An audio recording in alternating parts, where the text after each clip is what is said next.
यह कहानी शुरू होती है साल 1914, एक छोटा सा आइलैंड जहां ना कोई शहर है ना इंसानों की भीड़, सिर्फ एक लाइट हाउस है और एक रहस्य जो समंदर की गहराइयों में छिपा है। फिल्म की शुरुआत होती है एक शिप को दिखाते हुए जो साउथ अटलांटिक ओशन के रास्ते अपनी मंजिल की तरफ बढ़ रहा है। उस शिप पर एक वेदर ऑफिसर था, डेविड। वो लोग एक ऐसे आइलैंड की तरफ जा रहे थे जो अटलांटिक ओशियन के सबसे गहरे हिस्सों में छिपा हुआ था। सरकार ने डेविड को वहां भेजा था ताकि वह उस आइलैंड के बदलते मौसम का ऑब्जर्वेशन कर सके।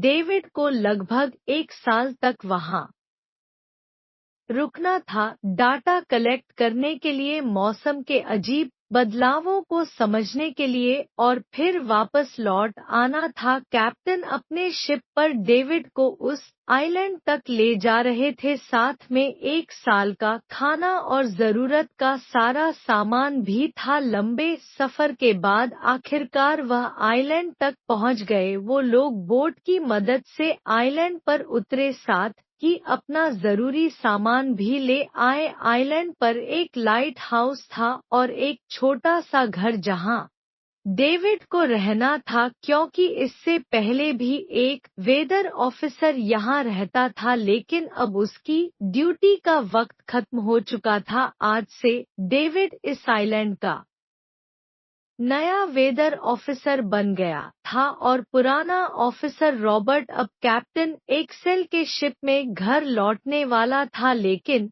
उस घर में जाकर वो लोग हैरान रह गए, किसी भी इंसान का नामोनिशान नहीं था। रूम के अंदर फर्नीचर बिखरे हुए थे, सब कुछ उल्टा पुल्टा था। शायद लाइट हाउस में कोई हो सकता है। कैप्टन और डेविड बिना वक्त गंवाए लाइट हाउस की तरफ बढ़ते हैं और वहां एक अजीब नजारा देखते हैं।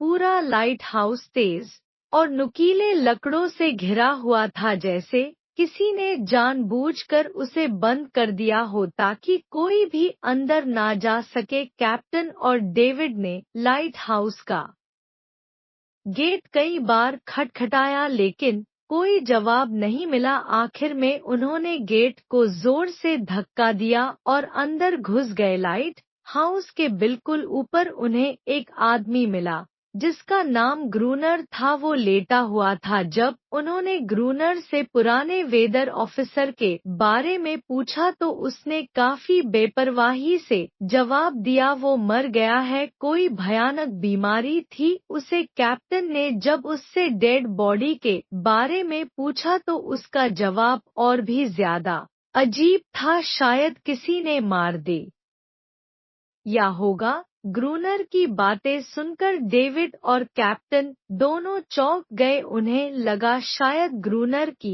मेंटल कंडीशन ठीक नहीं है, लेकिन जब तक पुराने ऑफिसर का पता नहीं मिलता वो लोग कुछ कर भी नहीं सकते। कैप्टन ने डेविड से कहा, अगर तुम अब भी चाहो तो हमारे साथ वापस चल सकते हो। लेकिन डेविड जानता था अगर वह सरकार को इस आइलैंड का एक्यूरेट वेदर रिपोर्ट दे पाया तो उसे काफी पैसे मिल सकते हैं और पैसे की उसे वैसे भी जरूरत थी, इसीलिए उसने तय किया कि वह यहीं रुके। कैप्टन ने उसे एक एक बंदूक दी आत्मरक्षा के लिए, शायद यह जगह उतनी सेफ नहीं है जितनी दिखती है। कैप्टन के जाने के बाद डेविड ने घर की साफ सफाई की, रहने लायक बनाया। रूम के एक लॉकर में उसे एक डायरी मिली पुराने ऑफिसर की। उस ऑफिसर ने 1913 में इस आइलैंड पर कदम रखा था। डायरी में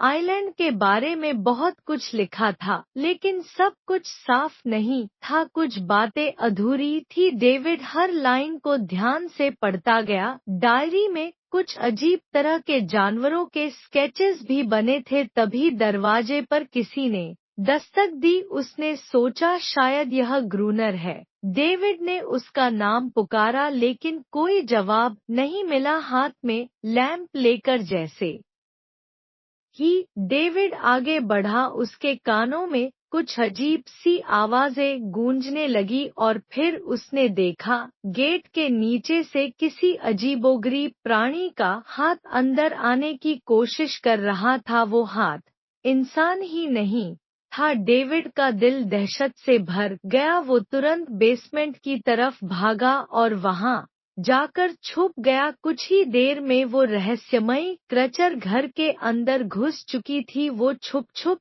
के डेविड को ढूंढ रही थी। बेसमेंट की एक छोटी सी क्रैक से उस क्रेचर की भयानक आंखें डेविड को घूरने लगी। डेविड ने एक छुरी उठाई और जैसे ही वह आंखें उस क्रैक के सामने आई, उसने पूरी ताकत से छुरी घुसा दी। वो क्रेचर चीख के भाग गई, लेकिन वह कभी भी वापस आ सकती थी। डेविड ने बेसमेंट का गेट मजबूती से बंद किया, रस्सी से कस के बांधा और पूरी रात वहीं जागकर बिताई दहशत के साए में।